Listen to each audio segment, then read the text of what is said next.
So first, a little about you guys. So we have,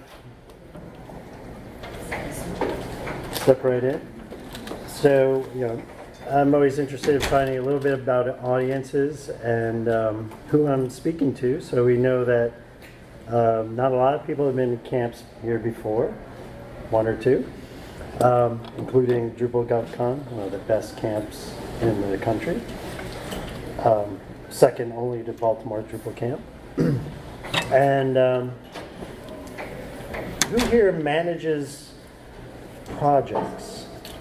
Manages projects. And who here manages developers?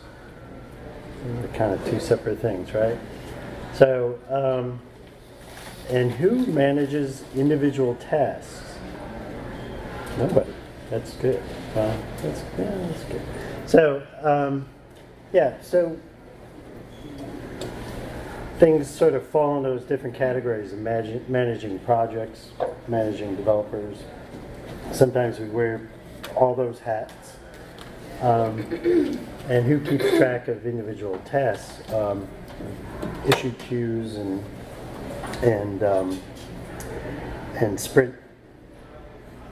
sprints, and who manages all that. So in the past I've done several talks similar to this around things to do after you install Drupal, things to do before you launch. And I was catching a podcast where they're talking about checklists, and I thought, I had one session I've done before called the Ultimate Drupal Launch Checklist, and that's pretty handy. So the idea here is to come up with. I was listening to this author on a podcast, and he was talking about this book about checklists and how they've used them in the the medical industry in hospitals. Apparently, when you get a catheter, even a IV line put in, it's quite common for people doing that work to, even though they've done it many, many, many times, to miss certain things, right? And that in a hospital setting, that would cause infections and all sorts of complications. And since implementing these checklists in hospitals, they were able to cut back the infection rate amongst patients. I don't know if you've ever been in a hospital or had a family member in a hospital. And usually hospitals are pretty good. I was in Johns Hopkins Hospital, and they seem to be in a very big hurry to get me out of the hospital. I think part of that is getting you out of the harm's way. And part of that is just, getting on with the healing process at home. So here is an important argument for checklists. We have mistakes because we just don't know any better, and we make mistakes, right? But then checklists try to mitigate the mistakes that we make, even though we know better. We just forget a step in a very complicated series of steps. And as we know, implementing software, implementing custom websites, or any kind of website, is a complex procedure that seems to have gotten more and more complicated as time has gone on. So we have, I've broken this up into 4 different checklists: pre-development checklist, development checklist, pre-launch, and launch. And of course, this might be somewhat arbitrary, but I think these are things that in implementing a Drupal site come in handy, at least to remind us of all these little things that need taken care of. There's nothing worse than getting to launch day and realizing, oh, we didn't theme the login page, because I've been staring at it for 6 months, and it looked fine to me, and it works just fine, right? So pre-development, of course, your development environment, and this, I'm sure there are many other talks there on setting up development environment. There's a lot of conversations now on the latest Drupal Easy podcast, I would recommend, on development environments so you can load up, spin up, and easily get your development environment going without loading a LAMP stack on your local machine. But these are the biggest things I think to address before you can really start development. And the idea is to get some things done sooner rather than later, because it's going to save you enough time, a lot of time during the process, right? So you definitely want to get Drush going. Even if you don't think of yourself as a command line kind of person, you're going to have to delve into the command line. So get your Drush working. That has gotten a little more complicated over time, but it's an essential tool.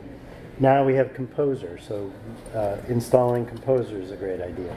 Of course, doing your repository to store your code, and probably all that, you might have all this running for other projects, but it's a good thing to think about it as you're starting a project. Make sure everything is running. Some people you should be at this point compiling CSS and setting up your gulp file. We'll do that. You can set it up with live refresh in your browser if you're doing front-end or theming work. I find that very helpful. I was resistant to compiling CSS. I waited. Now I'm glad I did it. The little setup ahead of time, it neatens up your CSS. It makes it better to organize it, and you're repurposing snippets of CSS, and you just don't end up with this long gobbledygook of stuff. And in your local environment and in your server environment, you have some PHP.ini settings that might catch you like later on, even when the site's already live. So suddenly, your upload size isn't big enough, or your memory size isn't big enough. And recently I had it with a site. We had moved hosting companies for a client, and guess what? It didn't look at the memory size on the server, and then suddenly you're getting white screens or whatever, and you've got to address that. So that might be another checklist, is migration checklist, right? So these are definitely things. I'm sure there are more, and I'd love to hear about them. There are some essential modules, like right off the bat, you're going to put in your site. Admin toolbar. Who wants to click through the menus and drill down to get to any kind of configuration in the system? You're getting the devel module. And this is a good set here. Redirect, definitely for sites that are pre-existing sites, especially if they're on another platform, to maintain the SEO, be able to redirect those old URLs to the new clean URLs. Reroute email. Nothing's more embarrassing than to spin up your dev site, have a live site, and you're doing development work, you're firing off notifications based on whatever. You don't want the client to see any of that, right? And so as they say here, your list may vary. There are some good points of reference. A good Philadelphia company, ZipTech, maintains a theme called Bear. And within their theme, they have a whole slew of modules that get loaded with that theme. So that might be a good place to kind of check out what other people are doing. Your list probably won't be as long as the list in Bear, but it's a good set, and they're maintaining the module and bringing it to Drupal 8. Again, with your local environment, with Drupal 8, you want to leverage things like your local PHP. There's a lot of good documentation on Drupal.org, how to set those up, development services, YAML file, set your debug and your caching settings so that even when you're doing theming, you get all this nice debug information, and when you're inspecting the page. And then you can set your configuration directory that'll dump all the configurations out of Drupal 8 there. So, just going through those. is very helpful before you start work. And don't forget the users. You know, these seem like very basic settings, but when's the last time you read any of those email notifications are out of the box in Drupal? You know, you could, you know, maybe show those to the client and say, how can we make this more user-friendly or more meaningful for people, rather than trusting in the default settings there. Now your profile picture is a field, gets added to the user account, so you have to set that up. Before it was there by default. You had to mess around with it. And you definitely want to manage, you know, why not send users where they need to be, rather than when they log in, they just go to the home page or some random page. You know, why not set those destinations ahead of time? And so when you're building out, a big part of the end user experience are that you definitely have a bunch of content editors, hopefully, unless you're doing that for them. You definitely want to go through these settings. In Drupal 8, this got a lot easier because the filters are actually in the right order. Drupal 7, you had to reorder them, and it was very hard to understand that order meant something. So it's always going to stop at the top of the order based on your role. If you don't have access to what's on top, it's going to go to the next one and the next one. So you put anonymous. You would put anonymous up at the top, plain text for anonymous, and as you go down, you don't have the person with the more powerful role get the full HTML on the bottom. So it's not readily apparent when you load Drupal 8 that's working. You definitely want to address these buttons here. So, you know, everyone has their favorites and everyone has the ones they want to get rid of. So before the client QAs this part of the site, you definitely want to visit that. You probably establish your own best practices and what buttons you want to show to different user roles. You know, my favorite is, you know, the full screen button here. It's very handy.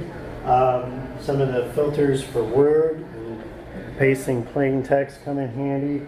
There's some things you don't want to give the client, or you might resist giving the client, but you definitely want to get to this page and look it over. So when you're setting up your content types, there's some gotchas there. Some of them have improved with Drupal 8 over Drupal 7. The submission form settings, you definitely want to address those. For instance, if you create a new content type, it automatically will show the author and date. And there's very few content types that you want to do that off the bat. You want to go in display settings and take care of that. Comments are now a field. They used to be enabled by default, and you forget to shut them off, and then somebody goes to the website and they see a comment form that they didn't need to see. There's a weird thing with the Discus module. A few months ago, they pushed out this new feature called Reveal Ads. So you're going to get clients calling you saying, why are there ads on my comment form? So you have to get into the Discus account and shut those off there, and you can do that. But those are things, again, if you think about it ahead of time, they're not going to get you later on once you launch the site. Paths, you still have to install Path Auto, and by default in Drupal 8 there are no patterns set up for you. In the past there was this pattern content / no title was the default. I never liked having this word content because to an end user it doesn't mean anything. Well, you might use that first level of the URL, you might use it for organizational purposes, right? So what kind of content type is it? Is it I wouldn't use it for page. I might use it for, you know, blog / blah, blah, you know, or whatever content type you have. These aliases will help you with SEO and certainly reusability. And since the robots that are spidering your site are really looking for user behaviors or things that users look for, it's going to help you with Google search engine optimization. So in Drupal 8, a big surprise is that displays, a la Display Suite, became more integral and more important. And so you want to leverage those, right? Some interesting tidbits. So you have a body field, and by default you have the summary field that you can edit the summary. You can also automate this in your displays and in your views to say that you want it trimmed. The trim that's included with Drupal 8 works by characters. Nobody thinks in characters except for developers. Human beings think in words, so break it at the word. You can add this nice little module, Smart Trim module, and do that. Have more control over the size of those displays, the body field displays. You definitely want to think through and manage your image styles ahead of time, kind of map it out during your planning process, and make sure you visit those. And any kind of media browser that you're using. The media module has been sort of all over the place up until now, with mixed results, trying to get it going and how it works. So you might want to still weigh using something like IMCE to browse files on the image files on the server. You might choose that over doing media module. An argument in favor for media module is that you're actually finally managing files that are being stuck in your files directory in the site, right? With something like IMCE, you're going to there's no good way to track the files except for manually. So you're going to have like multiple versions of the same image and multiple versions of the same PDF document, and it just gets messy. The plus for media module is that you basically have an index card for every file that's being stuck on the file system that is content that is being done by the content editors. And so you can find files more easily that aren't being used anymore and that need to be cleaned off the file system. And you want to add the Display Suite module still to add to this functionality, give you displays and views and elsewhere. So now that views is a part of Drupal 8, you don't have to load it, but there are some kind of hidden things to views. So for instance, there's a lot of pre-configured views that come out of the box, and more things are views now than in Drupal 7. So finally you can edit that Manage Users page without creating your own and do things like that. You have a front page view, you have content, you've got these out-of-the-box views. You might want to take a look at it ahead of your project, see, well, are we going to be using any of these? And then you can modify them, or copy them and modify them. But there are some hidden settings. There's actually a settings tab when you go to manage views. And in there you can show the SQL query if that's something you like to do. And then there's this checkbox that's never on. Always show advanced settings.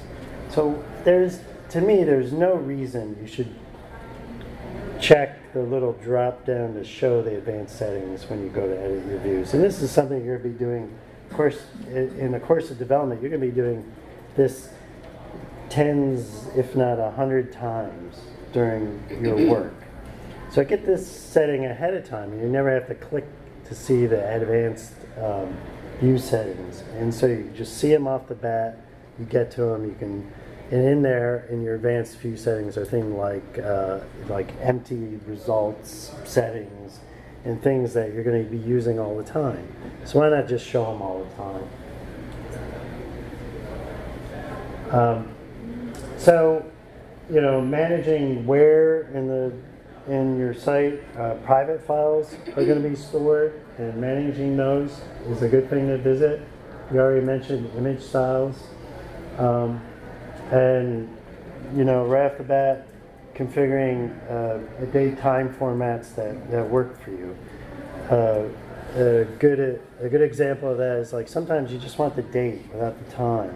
Out of the box, there's nothing like that. So there's medium date, short date, long date, and it's all with the time. So you might want to figure that out ahead of time. Now, if your site's sending out emails, and most of the ones that I've worked on end up sending some kind of notification out there, it's best not to use the operating system on your server to send them out. It's always good to use a SMTP service. There's one that MailChimp has. I believe I'm always getting it wrong. Mandrill. I want to say Mandrill. And you definitely want to use that. I think you get 12,000 or 20,000 emails a month for free. So it's low-hanging fruit. Set that up. Don't put the weight on your server. You'll also get less bounce backs. Won't get flagged as spam so much. And then they'll send you a report by email to say how wonderful things are. Mandrill. It's a service out of MailChimp. And you get like an absurd amount for free. So unless you're like seriously sending out emails from your website, it's free. And it's more reliable, and you don't want your domain to be flagged for spam, because that's a pain in the butt to undo. All right? So this reroute email module, I love this module. When it came out, it was like great. So now we got a dev environment, we got a test environment, we got a live environment. But in the dev and test, I only want the emails to go to the developers. I don't want the client to see those, especially if I got like hundreds of emails going out a day, right? And how do you mitigate that over several instances of the site? Well, you've got these nice settings in settings.php that you can set. Example, in your local development environment, you can turn them on, you can set what you want to have there. And so your local settings.php will have those, and you don't have to worry about turning the module on and off. You can also do fancy things by setting them by detecting your environment and saying, okay, if this isn't live, if the domain name isn't mylifesite.com, then I want to use these settings. So it's a great module. And of course, you want to look at your, before launch, you do want to look at your cache settings. Quite often you turn those off when you're in local development or even in your dev environment. You want to go through all your views.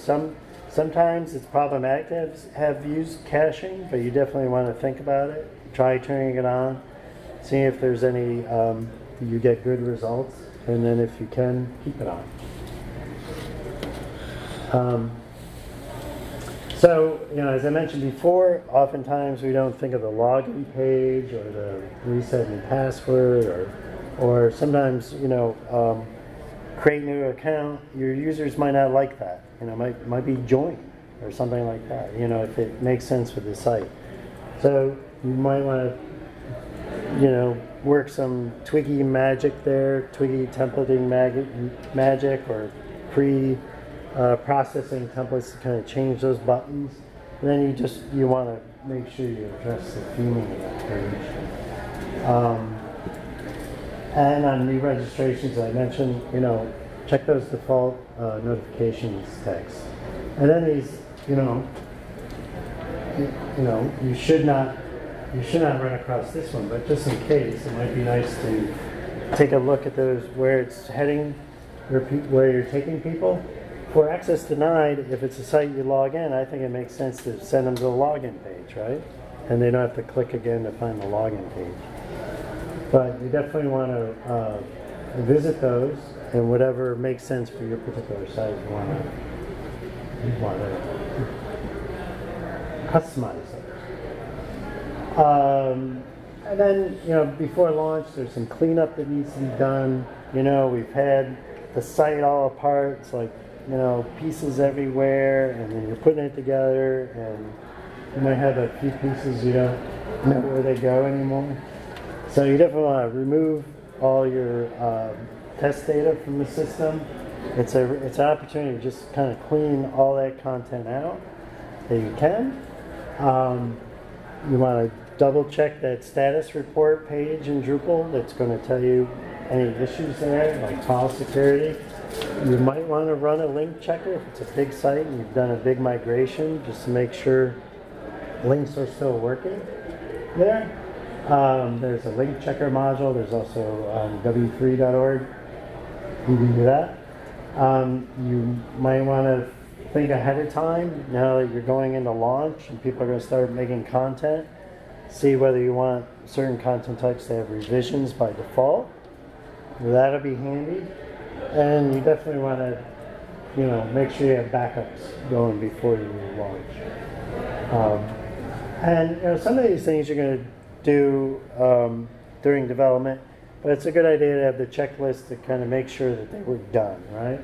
So in Drupal, we often talk about how it needs more usability in the admin interface, how much some other ways people do things are better. Well, you can do it your own way. There's no reason why you can't provide a nice admin experience for your site. In Drupal 7, we used to have our own feature. We dropped into every site, gave a nice administrator dashboard to every site, and then we could build on that, add some views, add some bulk operations to the views, and create a nice experience for content administrators. We once took a site and I did this to it, and quote from the client, "This is easier to use than WordPress." So that was very satisfying. So a little bit of attention here can go a long way. The menus in Drupal 8 are better. There's always room for improvement. We mentioned some redirects. If you're a content administrator, take them to the dashboard. Take them where they're going to be working. Why keep them out in the site and have them click on the black administrative menu to get places, right?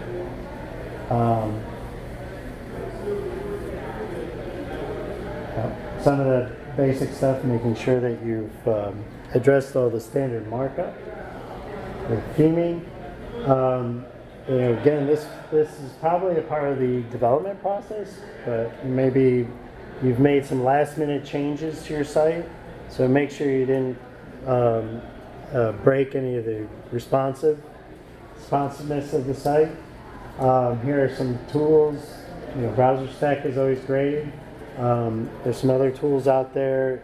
You can use different virtual machines. WebCheck.me is another one.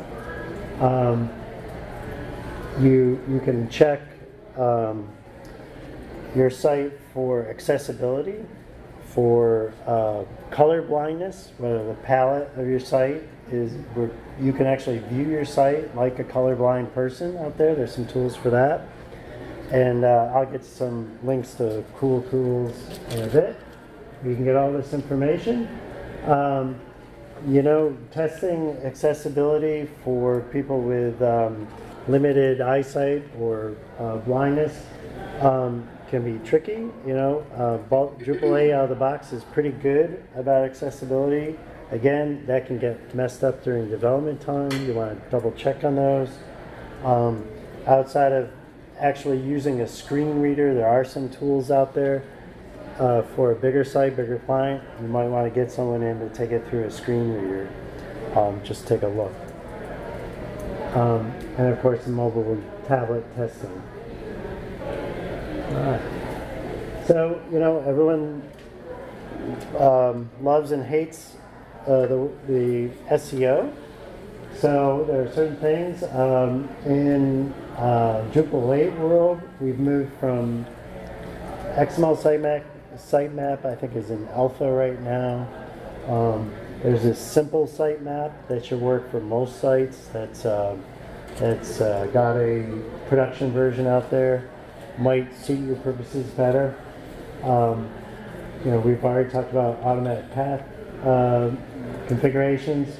You want to get some kind of schema module going in your site so that Twitter cards and Facebook posts, all that stuff looks the way you want it to look, how's your site going to look in Google search results?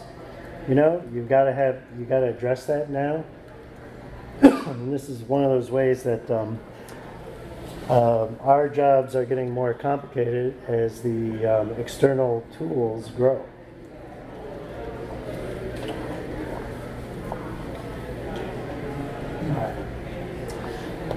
So the schema module that we used to use is not available for Drupal 8, but there is this schema meta tag module. It looks mature. All right, so visit that status report often. Visit the logs. If you got a bunch of warnings, not just PHP errors, but warnings will slow down your site. And you might want to take some time before you launch just to clean up anything there. That could be like not a developer's fault. It could be, maybe your version of PHP changes or some other module upgrade or a module that needs to be upgraded is there. You definitely want to look at it for any signs of stuff that's going wrong. Watchdog is actually, I haven't used a different kind of logging mechanism on a Drupal site in a while. Watchdog seems to do the trick, but there are other ways to put your logs into the system log if you're more comfortable with that way. And there's other modules out there that help with logging. You definitely want to disable those development modules. Some people are very fastidious about disabling things in production sites like rules UI or views UI. And probably for a well-trafficked site, it's good to get in the practice of shutting those off in production.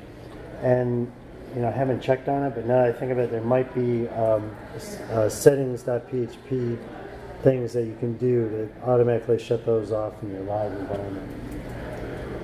So we're getting down the wire here. Pretty much at this point, all sites should have SSL enabled, and everything should point to HTTPS. And whether you use the www or not, that's up to you. The person who came up with that regrets putting it in, but I know people are used to it. So here's a snippet. You can find all sorts of snippets out there to put in your settings.php. Automatically do the redirect. The reason for doing the redirect in your settings.php file and not in .htaccess, .htaccess is only for Apache servers. So if your site gets put into a development environment that's not running Apache, it's not going to work.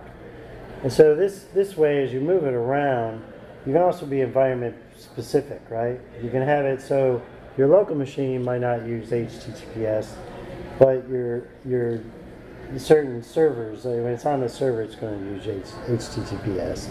And there's a lot of great ways to get free SSL certificates for your site. Cloudflare has one. If you're on Pantheon, you automatically get it.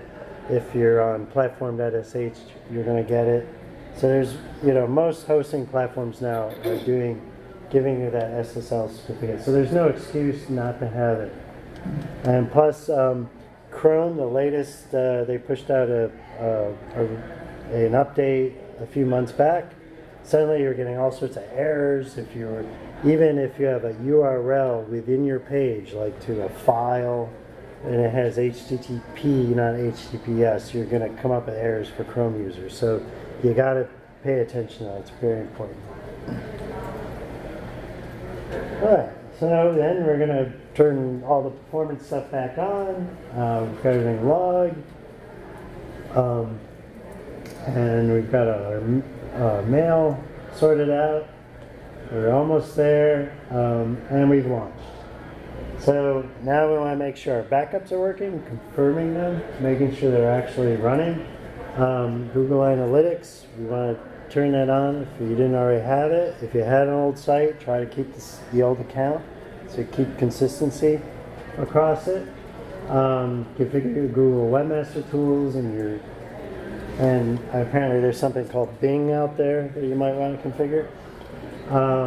And then you might want to delve in and manage it, helping your client with some of, getting things out to the different search engines and helping with that. It's a good upsell, cross-sell for a lot of people. And then there's still the SEO checklist module. There's also the same person who manages the module has a book on Drupal SEO. I can recommend both.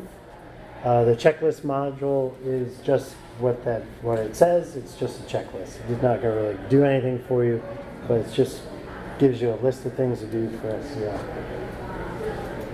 And here's the thing that everybody misses. I know we get too busy during the development process to prepare for bragging, launching the new site as the developer, as the web agency, as the client. In fact, this slide should be probably in one of the first slides, is to, hey, you launched the site, now you've got a certain window where it's timely that you got a brand new site with new bells and whistles. Why not prepare for this? Is there going to be a press release? Is your agency going to release a press release? Is the client going to release a press release? The client's going to appreciate it if you go up to them and say, hey, let's do a press release. Let's get the word out about your site that you just paid me lots of money for. So it's a good thing to do. You might want to investigate, your client's industry, what media. Often there's industry associations or low-hanging fruit. Everyone who does publishing is looking for content. So this is really low-hanging fruit. And, where are you going to brag about it? Are you going to just brag about it at the camp coming up, or are you going to put it out there elsewhere? We have a blog post ready to go. Have some social media calendar ready to go. Have it in your newsletter. And here's one, the Drupal.org marketplace. I don't know if your agency is in there. You might want to check to make sure they're in. Make sure, who here has a Drupal.org account? Yeah, it's the first thing you do when you start touching Drupal is create an account. Get that clock ticking, on your account. Make sure your agency is on the marketplace. And now the marketplace has its own brand new algorithms for the sort order of the marketplace. And I got to take a very close look in preparing for my DrupalCon session in Nashville. I actually went through probably close to 700 entries in the marketplace and looking into the algorithm. So there are certain things to do to make your agency bump up the more contributions you have. Editing documentation. But you can also do for Drupal 8, you can do a case study, a Drupal 8 case study, and put it on Drupal.org. It's a great idea for agencies to do that, and don't miss out on that. And that links to your company's account, and it makes you rank higher. Now, it was kind of surprising who was down lower with us. It was very interesting. Some very big Drupal shops were kind of knocked down. But it's good to be out there. The search engines definitely catch it, and it's helpful. To me, the tiny URLs aren't as tiny as they used to be. But I guess it's better than a Google Doc URL. So here's the Google Doc, and these slides will be up on the campsite, and they'll be in SlideShare under my account. A checklist document based on this presentation is in this Google Doc, and it'd be great for us all to contribute to it and make it better and keep this going and make sure other people have a good checklist to work from. So I see a few people copying it down. That's tinyurl.com ydcmk7xp. There was a tiny URL during DrupalCon that the L looked like an I, and the result, where it took you was not good at all. So let's just say that.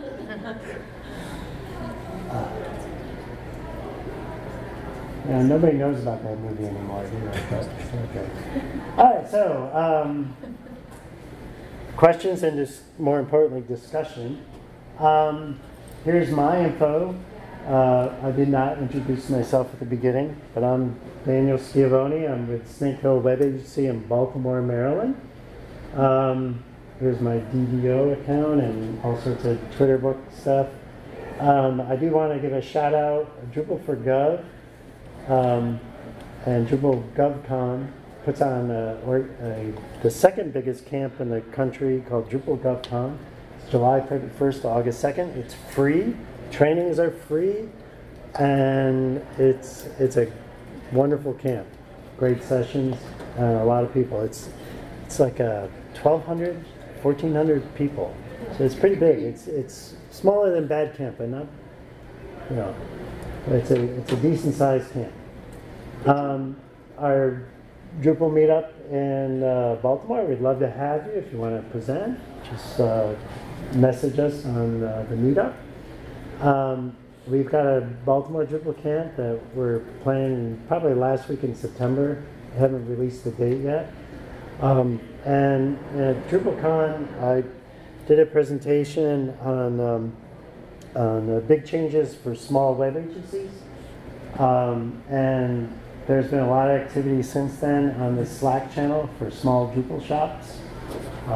And if you need access, you can ping me on the Drupal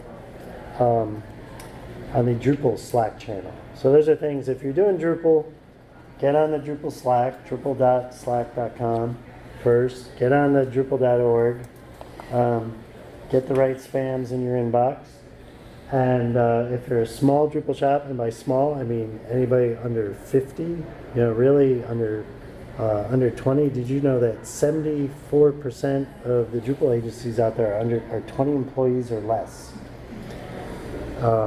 And something like 57% are 12 and less. And of those, 2/3 are less than 6. So small organizations are really important to Drupal, and I think we're going to make it happen. All right, discussion, comments, suggestions? What number did you give for the Drupal for Gov as far as attendance?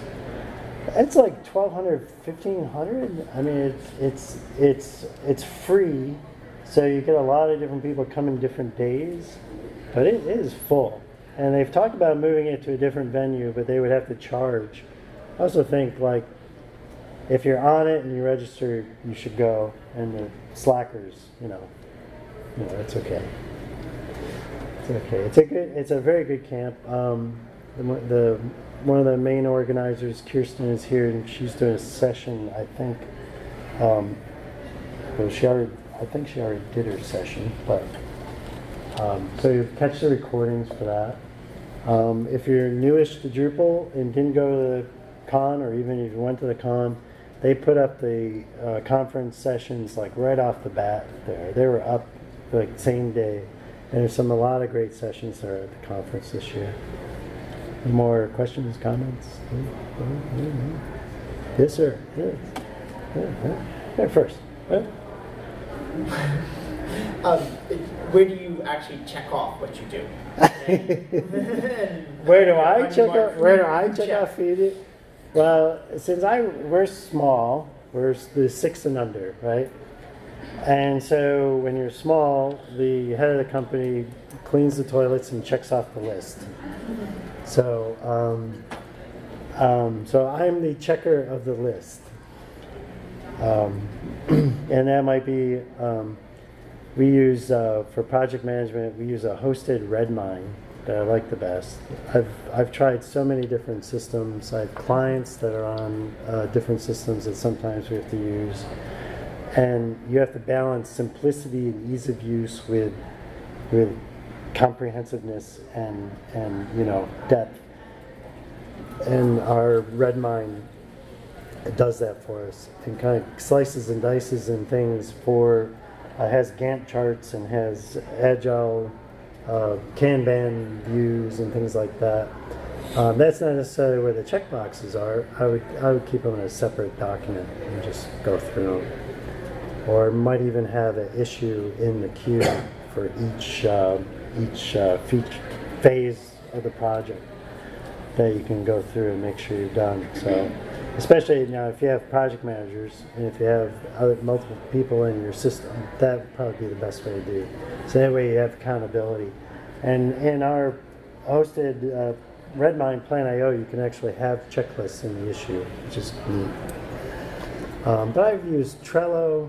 I've used, I'm going to space on a couple of the big ones. I've used all the big ones.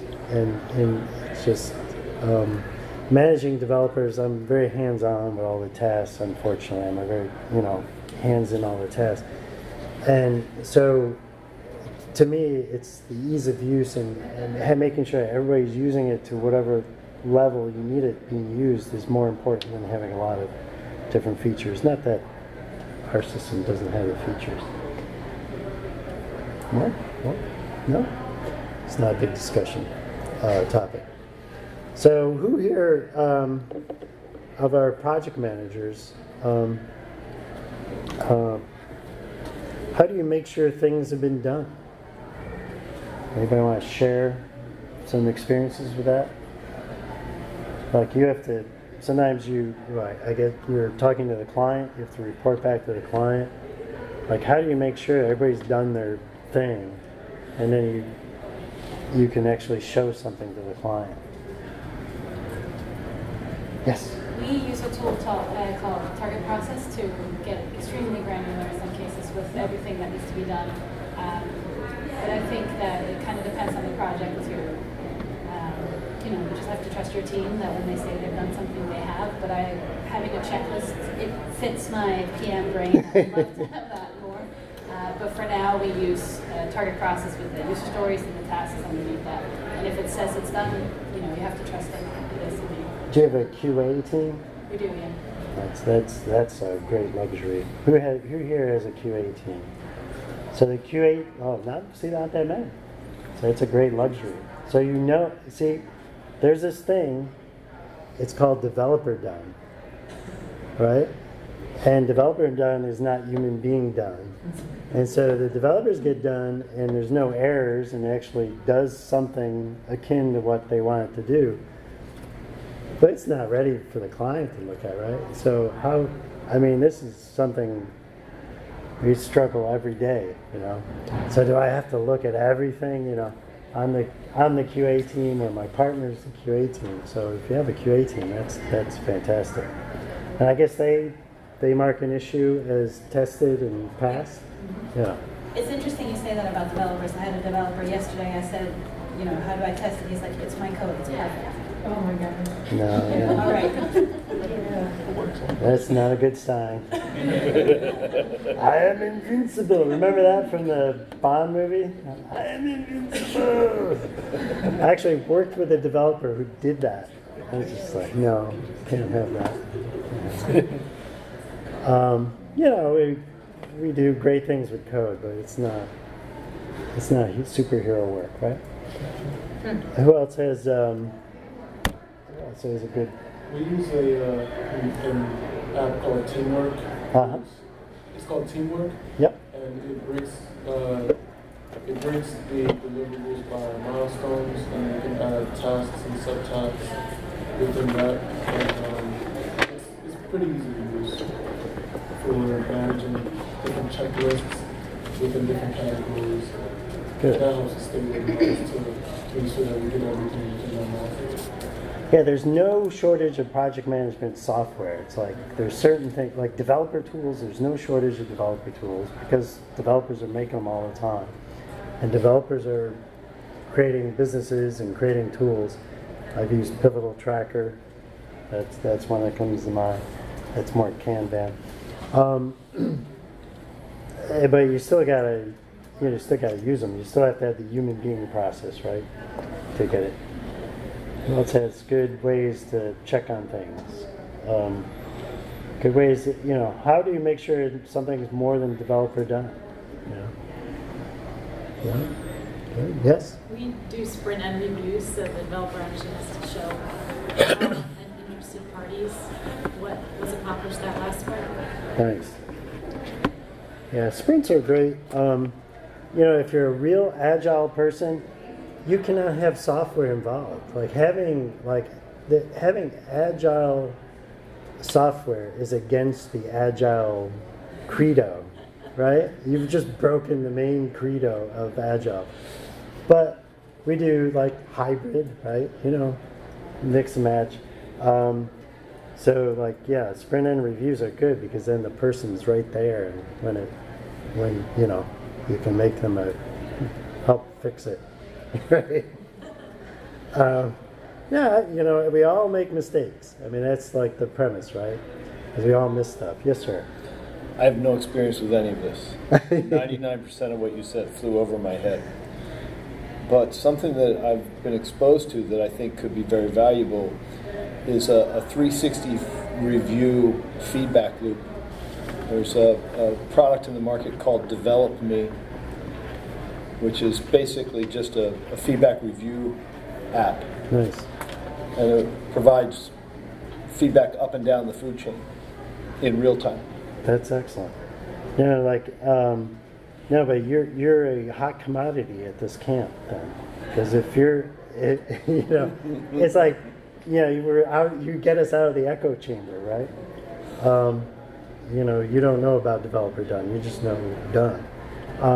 Years ago, I took CMMI training. Have you ever heard of that? Compatibility matrix model, and it's this business. Factories and big businesses, car manufacturers, and it's basically agile for business in the sense that you're constantly improving the process, right? In the 70s, things shifted. They used to, the car manufacturers, when something came down the assembly line, it was broken, they pulled it off the line. They kept the line going. They just pull it off, right? And the Japanese had the assembly line, they would stop the line. Everybody had the ability to stop the line and figure out, well, why is that coming out the wrong way? And they would fix it. And that's how the Japanese auto manufacturers came out, ahead. Because they were actually fixing the issues, and the US auto manufacturers just like, oh, let's pull the problem off, but let's not look at the problem. Mm-hmm. And I think as a business owner, as a developer, you want to figure out why, so you save time and don't do the same problems over and over again, right? So things that help, I'm going to take a look at that. So I'd be curious, what's the best way to do client review, the client QA, right? Does anybody have any insight on client QA, how to make that happen? We inherited a client one time, and the previous provider was having the client do all the testing. It's like, oh my God, why would you want them to see that mess? It's just don't they got to do testing, they got to do the sign off at the end. Well, why show them how the sausage is made and the messy process of that, right? So better client review tools would be great. That's a good one. Yes? So for client reviews on sites that we finish for them, when it's finally done and everything is ready for launch, we have them QA with a tool called Bugherd, and they can go through and click Bugherd? Bugherd, Bugherd. And it sounded like a Harry Potter thing. Yeah, and they can go through the site, and it allows, it's a toolbar that's an integration with the site, and they could click through the site and find things that are wrong, nice. Broken, and then it creates a Kanban board of to do, done, nice. Doing, and it'll just create a task and provide it to the admins. When you click the bug, it brings you to the page on what is broken and how to fix it, and then when you're done, you can comment on it, and it gives them emails from Bugherd that the bug is done, or I fixed this, please review, is that done? Cool. And that's what we use to keep That's track. Really nice. That's great. Yes. I would say we work together. I would say for anyone who's thinking about like using it though, like messy. it could get messy because like you have to like learn to draw the lines of like what's a bug versus you like commenting a bug but asking for a new feature.